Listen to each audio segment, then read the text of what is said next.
शंकर जी क्यों राम राम कहते हैं, ये बताइए। ये नहीं कर पाऊंगा। कुंभ के कितने रहस्य हैं? मोखाग्नि, तेरहवीं खोरसी, ये जो तुम्हारी होती है 13वीं शुद्धिता, पिंडदान, गया दान, इसके बाद वो हो जाता है 100।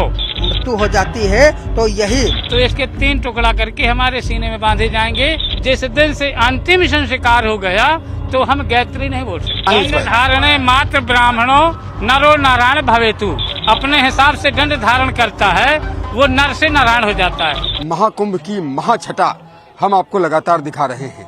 महाकुंभ की महिमा अपरंपार है, त्रिवेणी की महिमा अपरंपार है। माँ गंगा, यमुना और अदृश्य सरस्वती के पावन संगम पर करोड़ों श्रद्धालुओं का तांता लगा हुआ है। कुंभ के अनेकानेक रहस्य हैं। इन्हीं में से एक है दंडी स्वामी।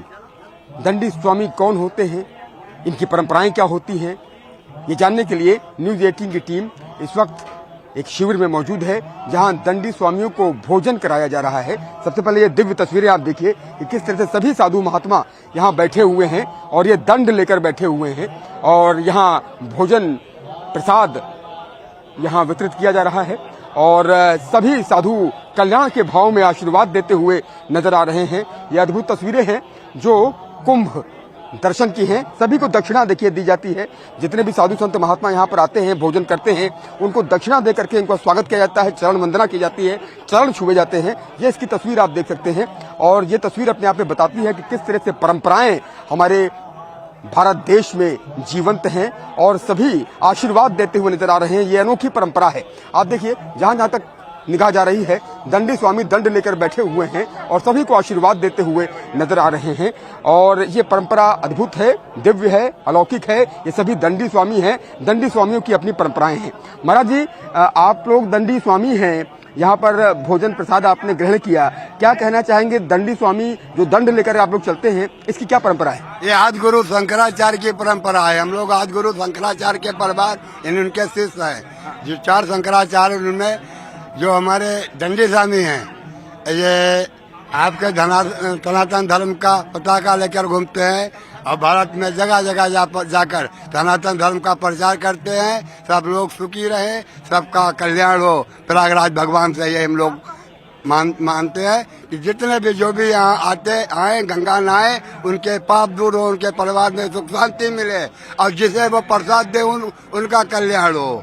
और महाराज जी क्या कहेंगे, दंडी स्वामी आप लोग हैं, ये दंड आप लोग नीचे नहीं रखते हैं? नहीं महाराज, दंड अपने हाथ में रखेंगे, इसे नीचे नहीं रखना है, नीचे नहीं रखना। इनकी परंपरा ये हमारे नारायण भगवान है, परंपरा यही है। और ये देखिए सभी दंडी स्वामी हैं, नमो नारायण का जाप करते हुए नजर आ रहे हैं। दंडी स्वामी जी महाराज जी हमारे साथ मौजूद हैं। महाराज जी क्या कहेंगे, आप लोगों की दंडी स्वामियों की क्या परंपराएं होती हैं? परंपरा यही है कि ये दंड प्राण प्रतिष्ठित होता है। जैसे मंदिर है आपका, ये अचल है और ये चल के जो है दर्शन देते हैं। जो मंदिर का प्राण प्रतिष्ठा है वही दंड का प्रक्रिया है। हाँ, उसका फल वही है जो एक मंदिर का दर्शन करने से, एक सन्यासी का दर्शन करने से जो कुछ है फल वही है। और इस दंड को नीचे नहीं रखा जाता, ये हमेशा आप अपने सीने से लगाकर रखते हैं। इसका स्नान कराते हैं, पूजन करते हैं, आरती करते हैं, उसके बाद इसको ग्रहण करते हैं। डेली का नियम है, 2 घंटे का पूजा दंड का है। 2 घंटे की पूजा दंड की होती है। रोजाना पूजन होता है, अर्चन होता है और ये अद्भुत छटा है, ये अद्भुत परंपरा है कुंभ की। शंकराचार्य, आदि गुरु शंकराचार्य जो 4 पीठ कायम किए, ये वहीं से परंपरा शुरू है दंड का। परंपरा शुरू है। जरा तस्वीरें दिखाइए इस तरफ किस तरह से दंडी स्वामी भोजन करके जा रहे हैं और जब प्रसाद लेते हैं तो उसके बाद इनको दान दक्षिणा भी दी जाती है। ये सभी दंडी स्वामी आप दिखाइए कि किस तरह से ये अनोखी परंपरा है और दक्षिणाएं किस तरह से महिलाएं दे रही हैं और दक्षिणा लेने के बाद ही ये उठते हैं। दंड की जो प्राण प्रतिष्ठा होती है वो भी बेहद अद्भुत होती है और बेहद ही अनोखी परंपरा है। महाराज जी क्या कहेंगे, दंड लेकर के आप जा रहे हैं और इस दंड की भी अनोखी परंपरा होती है, इसके पूजन की परंपरा होती है, क्या परंपराएं होती हैं? इसमें जो है वो आदि गुरु शंकराचार्य जो हैं उन्हीं की परंपरा से हम लोग चल रहे हैं। ठीक, और उन्होंने 4 मठ बनाए थे जिसमें 4 शिष्य किए थे, तो चारों जगह पे जो है एक जगह पे जो है स्थापित कर दिया गया है। ठीक, उसी के परंपरा से जो है हम लोग चलते हैं। अच्छा, कितने घंटे का पूजन अर्चन होता है दंड का? इसका जो है कम से कम तो 6 घंटे का होता है लेकिन कम से कम 2 घंटे जरूर लग जाता है। और महाराज जी ये दंड आप जमीन पर नहीं रखते, नहीं। धरती माता पर ये छूता नहीं है। मरने के बाद भी जो है ये दंड जो है जमीन पर नहीं रखा जाएगा। मरने के बाद भी ये दंड जमीन पर नहीं रखा जाएगा। मरने के बाद ये जब मृत्यु हो जाती है तो यही दंड जो है इसको 3 खंड करके और सीने पे लगा दिया जाता है, ऐसे जमीन में नहीं छुआया जाता है। इस प्रकार से जो है 3 खंड करके और समाधि में दे दी जाती है। ना हमारे यहाँ जलाया जाता है, ना जलाया जाता है और न जल प्रवाह होता है, केवल समाधि जमीन में दी जाती है। समाधि जमीन में दी जाती है। महाराज जी कुछ मंत्रोच्चारण कर दीजिए और दंड की क्या परंपरा है इस पर? धारणे मात्र ब्राह्मणों नरो नारायण भवेतु। अगर ब्राह्मण सही अपने हिसाब से दंड धारण करता है वो नर से नारायण हो जाता है। चलते फिरते नारायण, इसी को कहते हैं वेदों में भूदेव। अच्छा, भूदेव। भूदेव, अच्छा, इसी परंपरा को कहते हैं। जो ये नारायण धारण करता है उन्हीं को कहते हैं भूदेव। और जो ब्राह्मण होते हैं इसको धारण नहीं करते उनको कहते हैं ब्रह्म। ब्राह्मण वेद पाठी जैसे शास्त्री, उनमें ये पद लागू होते हैं, बल्कि जिसमें देव लागू होता है वो ये भेष वाले हैं भूदेव। महाराज जी कुछ मंत्रोच्चारण कर दीजिए। क्या मंत्रों का उच्चारण है नमामि शमीशान निर्वाण रूपम। ये नहीं कर पाऊंगा क्योंकि मेरी जीभ में है छाला, देखो है। ठीक है महाराज जी, ठीक है। तो आप देख रहे हैं कि जितने भी साधु महात्मा हैं सब हर हर महादेव का जयघोष कर दीजिए। हर हर महादेव, हर हर गंगे, हर हर गंगे, गंगे गंगे, हर हर गंगे। तो आप देखिए किस तरह से सभी महाराज जी हैं और ये लोग बेहद खुशनसीब समझते हैं। ये दंडी स्वामियों की परंपराएं हैं और दंडी स्वामियों की अनोखी परंपरा है। परंपरा ऐसी है कि इस दंड को जमीन पर नहीं रखा जाता, मरने के बाद भी ये दंड जमीन पर नहीं रखा जाता है। सोचिए कुंभ के कितने रहस्य हैं। दंडी स्वामियों के रहस्य के बारे में आप जानकर हैरान रह जाएंगे कि जीते जी तो ये दंड कांधे पर लगा ही रहता है, सीने पर लगा ही रहता है, लेकिन मृत्यु के पश्चात भी ये दंड जमीन पर नहीं रखा जाता। इसकी अपनी परंपरा है। अच्छा महाराज जी ये बताइए, जैसे मैंने जाना कि मृत्यु के पश्चात भी, शरीर त्याग देने के पश्चात भी ये दंड जमीन पर नहीं रखा जाता, क्यों? ये इसके पीछे क्या परंपरा है? इसके पीछे ये परंपरा होती है कि हमारे प्राण सबसे पहले जब दंडी संप्रदाय का ग्रहण होता है तो उसका पहले गायत्री जाप होने के पश्चात पहले पूर्ण गायत्री जाप होगी, 2400 गायत्रियों का जाप होगा, हुमन होगा। इसके बाद उसके वो संस्कार खत्म हो जाएंगे।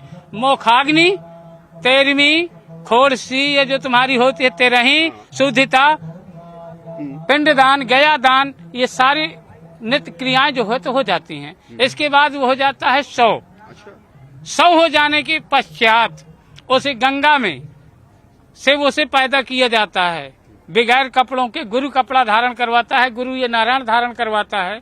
तो ये जब ये हमारे हाथ में आता है तो सालिक राम की पिंडी हमारे सर पे रख के निराकार बना करके और इसको धारण कराया जाता है प्राण प्रतिष्ठा मंत्रों द्वारा। इसलिए हमारी परंपरा में गायत्री जिस दिन से अंतिम संस्कार हो गया तो हम गायत्री नहीं बोल सकते, वेद मंत्र नहीं बोल सकते, खाली एक प्रणव मंत्र बोल सकते हैं, एक प्रणव मंत्र बोल सकते हैं। और जो शंकराचार्य हैं, जो शंकराचार्य पद दिया जाता है वो वेद लौट के बोलने लगते हैं। जैसे कि अभी हम शंकराचार्य नहीं हैं, आप लोग सब जुड़िए और सब शंकराचार्य पीठों को, हर पीठों को, जैसे जूना अखाड़ा, निर्वाणी अखाड़ा, पंचदशनामी अखाड़ा, इन सबको बुलाइए और सबके द्वारा हमारा सम्मान करवा करके हमें चद्दर उड़वाइए, तो फिर हम वेद पाठ ही बोले सकते हैं। अन्यथा अभी हमारे लिए वेद पाठ करना दोष है। और मृत्यु के पश्चात भी ये दंड जमीन पर नहीं रखा जाएगा, सीना में जाएगा। अच्छा, सीने में जाएगा। हाँ, बांध दिया जाएगा उसमें। हाँ, ऐसे तोड़ करके जब हमारी मृत्यु होगी तो इसके 3 भाग किए जाएंगे। कितने वर्षों से ये दंड आप लेकर के चल रहे हैं सभी साधु संत? अभी तो मेरा 16 से है। 16 से है। अच्छा, बल्कि ये हमारा कोई निर्धारित जीवन है, आखिरी सांस तक ये दंड जमीन पर नहीं रखी जाएगी। और जब ये तोड़ा, जब हमारा प्राण अंत हो जाएगा तो इसके 3 टुकड़ा करके हमारे सीने में बांधे जाएंगे। उसका आधार होगा कि ब्रह्मा विष्णु महेश में, ये तीनों में लीन हो गए, क्योंकि इसकी प्राण प्रतिष्ठा हुई है। इसलिए जमीन पर नहीं रखी। बहुत बहुत धन्यवाद आपका। हर हर महादेव। हर हर महादेव। महाराज जी क्या कहेंगे? हम कहते हैं ये भगवान जी के नहीं मानते हैं, महादेव। तो महादेव शंकर जी है नु, महादेव शंकर जी है। तो शंकर जी क्यों राम राम कहते हैं, ये बताइए। शंकर जी राम राम क्यों कहते हैं? इष्ट है शंकर जी। शंकर जी के इष्ट है राम भगवान। राम भगवान के इष्ट है शंकर। हाँ बस, तो क्यों ये बड़ा बनता है? हम लोग से भगवान तो एक ही है। वो जब तो आपने देखा कि किस तरह से दंडी स्वामियों की अनोखी परंपराएं हैं और दंड लेकर के आखिरी सांस तक दंड उनके सीने से लगी रहती है, कांधे से लगी रहती है और मृत्यु के पश्चात भी दंड जमीन पर नहीं रखा जाता, उस शव के साथ ही जलाया जाता है, बांध कर जलाया जाता है। वाकई में कुंभ की परंपराएं अनोखी हैं, कुंभ की मान्यताएं अनोखी हैं, कुंभ की परंपराएं अनोखी हैं और इस परंपरा को न्यूज़ 18 नमन करता है।